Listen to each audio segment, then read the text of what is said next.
Good afternoon. I'm sorry we can't be together in Salisbury. I came to the first of the poetry festivals in Sarum College the other year, and it was a real pleasure meeting and talking to people. But the only advantage that there is for me in doing it like this is it's slightly easier to show you pictures. I've always put images and poetry together rather as they do in sort of Chinese poetry, and so that is one upside. I've divided the poems that I'm going to read you into sort of three sections this afternoon, and the first I've called "The Seeds of Eternity" for a reason that I'll explain. In 1967, a man was poking around on a rubbish tip in Lancashire, looking that was burning sort of all sorts of rubbish, and he was looking apparently for old auto parts when he saw a leather-bound book that had just begun to burn. He pulled it out and beat out the flames, and it turned out to be the manuscript of an unknown work by Thomas Traherne called Commentaries of Heaven. No one really knows how it got there, any more than people know how it happened that the manuscript of Traherne's Centuries of Meditation was found on a barrow 70 years or so before that, was found on a barrow of books in London. At that time, no one even knew who Thomas Traherne was. His name had been completely forgotten. But somehow, when people started to read these works, it didn't seem so strange that somehow these words wouldn't burn, they wouldn't disappear. Because when you read Traherne, it almost feels like drinking liquid gold. And indeed, the theme of the great passage in the 3rd century of the centuries is very much that our experiences of the world have within them the seeds of eternity. And indeed, that turned out to be the title of another book that was found in 1997 in Lambeth Palace Library. But the passage in the centuries, which you'll know, and I'll read to you, Traherne is talking about how, as a child, all appeared new and strange at the first, inexpressibly rare and delightful and beautiful. The corn was orient and immortal wheat, which should never be reaped nor was ever sown. I thought it had stood from everlasting to everlasting. The dust and stones of the street were as precious as gold. The gates were at first the end of the world. The green trees, when I first saw them through one of the gates, transported and ravished me. Their sweetness and unusual beauty made my heart to leap, and almost mad with ecstasy. They were such strange and wonderful things. I don't remember my earliest experiences of trees, but I do remember the first tree that I seriously tried to draw. It was in Suffolk, in a place called the Saltings, and it was in winter, which is actually a good time to start drawing trees, because in winter you have to get to grips with the architecture of the tree. I can also remember the first tree in leaf that I seriously tried to draw. That was many years later, but I was actually standing by that first tree, and I was looking across the river there, the Ald, and just saw this other tree in the distance, and it was by some fields, which is just wheat fields, just what I wanted to paint. And it took me a long time to find the tree, but when I did, it has almost become for me a sort of burning bush. I've drawn it many times. It's actually the tree on the cover of my book of poems. And The first poem that I want to read to you describes these two trees and how they have become for me, as it were, seeds of eternity. It's called I Turn the Pages of My Life. I turn the pages of my life and watch its parables unroll. The saltings where a winter tree first spoke into my waking soul. I turn the pages of my life and see a tree full-leafed entire, a glory burning in a field, a blaze that salts my soul with fire. I turned the pages of my life and found that there was waiting there a page filled with such utter grief, it bowed my back and greyed my hair. I turned the pages of my life and found at last a page of gold, a page whose utter grace will stand when I am withered and grown old.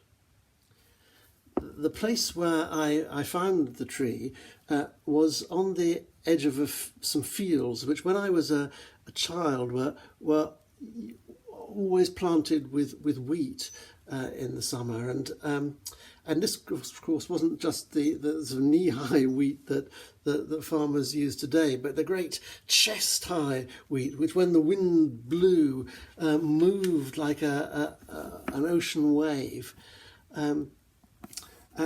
And when I was a student at Oxford, long before I'd read any Traherne, I happened one day to open a Bible at the parable of the wheat and the tares, at the place where Jesus says, the harvest is the end of the world, and the reapers are angels. And suddenly this image appeared in my mind of those fields with angels reaping in them. And I immediately wanted to paint the image, but the problem was, well, there were two problems. First, that I didn't really understand what that image meant, but also I didn't know how to paint. And so when I left Oxford, I went to art school and I started going to church. And at art school, I struggled to find a way of painting that could express both the beauty and the pain of the world. And at church, I struggled, among other things, to understand how a God of love could also be a God of judgment, or how a God of judgment could also be a God of love.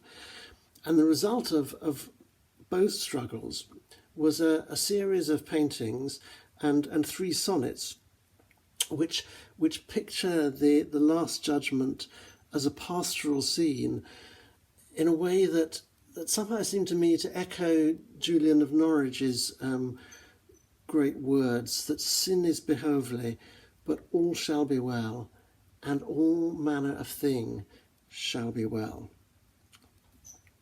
I painted that picture and wrote those poems 30 years ago, and I never thought I'd return to them, but having now lived in Oxfordshire for 30 years or more, I've just the other year began to see angels in Oxfordshire fields and found myself revisiting the poems. So as I read these sort of slightly changed poems, you'll see an image of the original Suffolk painting and some glimpses of the new Oxfordshire ones. The first poem is called I Saw the Seraphim.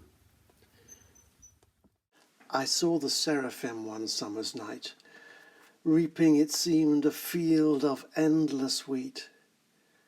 I heard their voices through the fading light, wild, strange, and yet intolerably sweet. The hour such beauty first was born on earth, a dawn of sifting had that day begun, for some would not endure love's second birth, preferring their own darkness to that sun. And still love's sun must rise upon our night, for nothing can be hidden from its heat. And in that summer evening's fading light, I saw his angels gather in the wheat. Like beaten gold, their beauty smote the air, and tongues of flame were streaming in their hair. And tongues of flame were streaming in their hair, and flames of fire were dancing in the heat, and through the liquid dancing of that air, I saw the seraphim bring in the wheat. Yet some have entertained them unaware, and with unearthly guests sat down to eat, and found that meal became itself a prayer, a trysting place where earth and heaven meet, as in a dream once Jacob saw a stair with far bright angels moving up and down, and dreaming saw the gate of heaven where an endless love stood as that stairway's crown, that moves the stars with passionate desire, and makes his angels flames of burning fire. Who hears the ocean roaring in a tree that rustles like 1,000 angels' wings, and feels the rising wind he cannot see, is seeing to the burning heart of things. For as a book has pages stamped with ink, while yet some meaning rustles all its leaves, so all things are as words that forge a link between the writer and the one who reads, and that unnamed I am that forged all things, whose presence is the ocean in a tree that rustles like 1,000 angels' wings, stirred by a wind no human eye can see, breathes hope into the ash where hopes expire, in winds that flame with Pentecostal fire. I've called this second section Booing a Poem, which also needs a little explanation. When I was a child, there was an iron box in our attic in which there was a plaid which was said to have belonged to William Wordsworth. The box had come to us through my grandfather's cousin Henry, who was a great figure in our family. And I remember on an occasion in which my mother got this plaid out, and as little children allowed us to dress up in it and drape it round our shoulders, rather like Elisha, and pretend we were poets.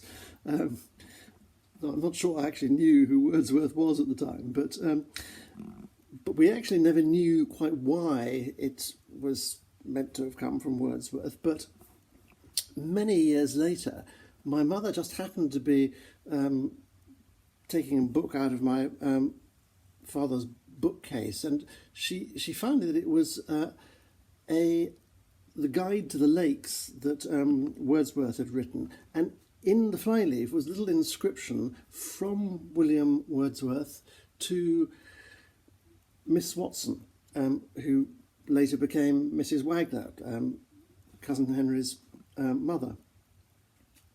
And which suddenly seemed to make the story more plausible. And so my parents didn't really know what to do with the plaid, and so I was deputed to take it up to the Wordsworth Museum in Dove Cottage to see if they would like it.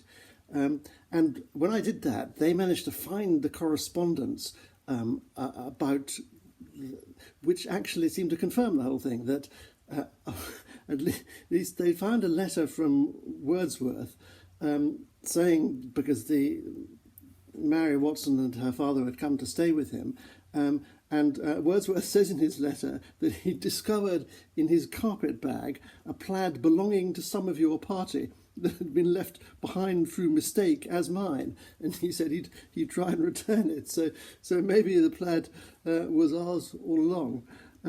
But more interesting was a letter from Joshua Watson, Mary's father, to Wordsworth, asking him if he would send them a copy of the poem that he'd been composing out loud as they walked along together, which he did, and this was a poem that was later called Airy Force Valley, and what seems to have happened is that they were walking together, and it's a little valley just that goes down to Ullswater, the place where 30 years earlier he'd been walking with Dorothy and seen the daffodils.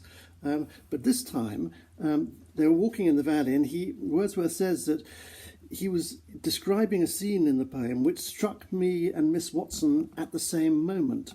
And what seems to have happened is that it was completely still in the valley, but as they looked up, they saw a breeze moving the ash trees, and in the poem he says, moving a soft eye music of slow waving boughs, powerful almost as vocal harmony.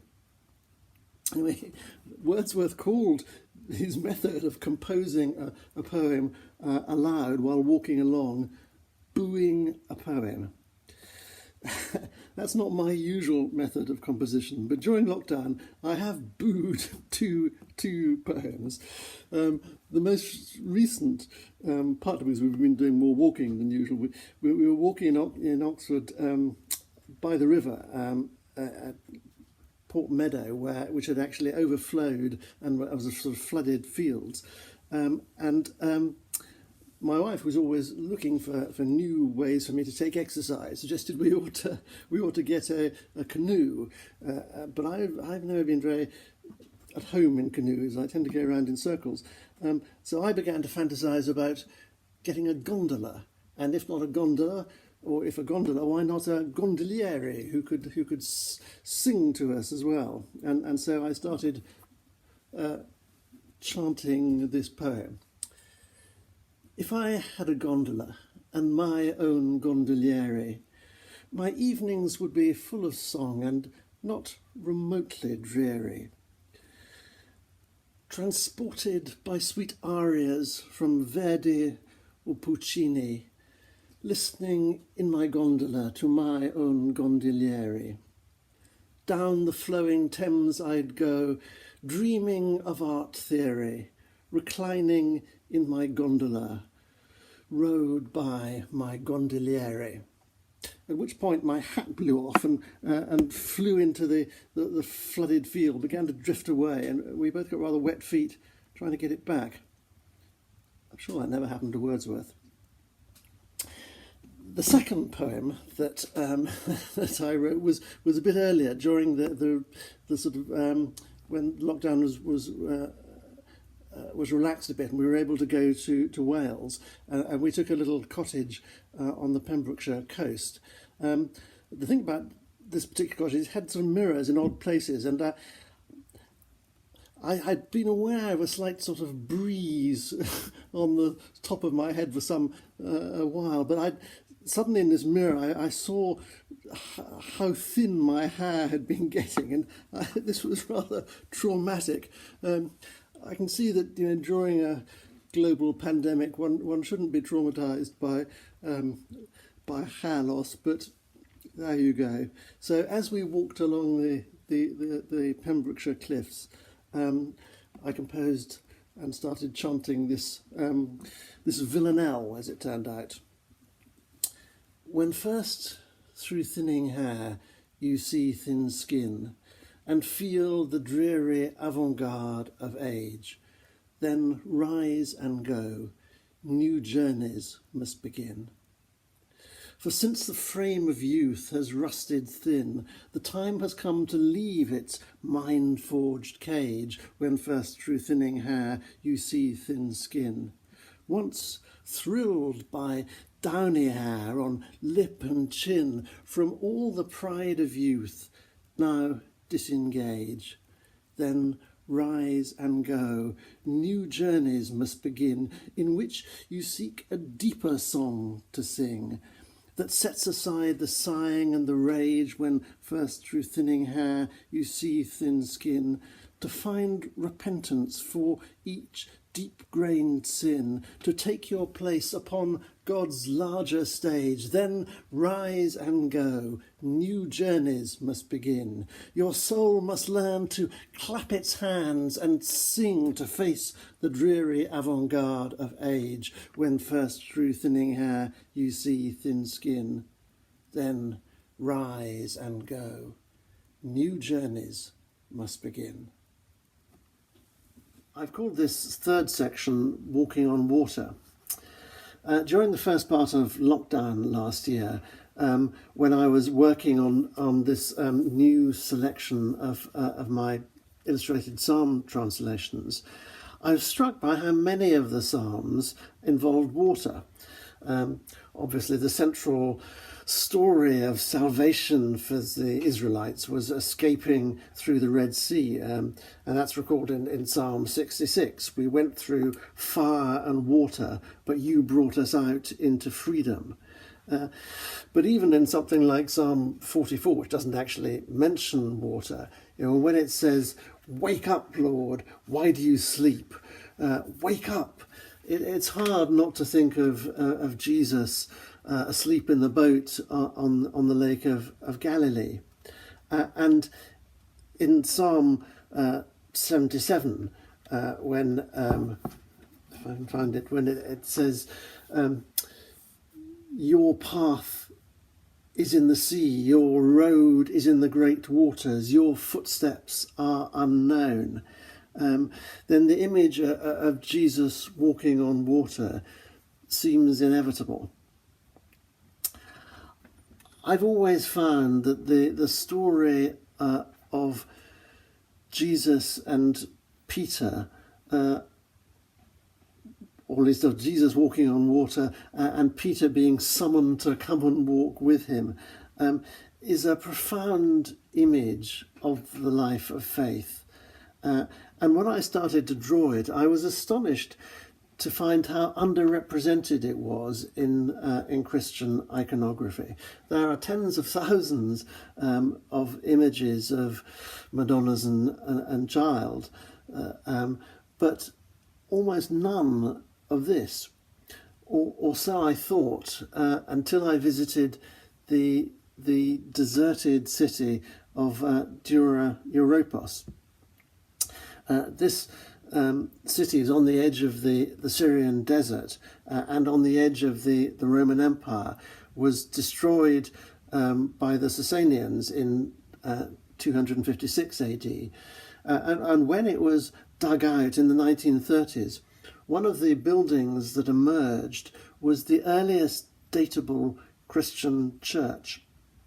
In this picture, I'm standing just in the entrance, looking. I like to think like Indiana Jones, but maybe not.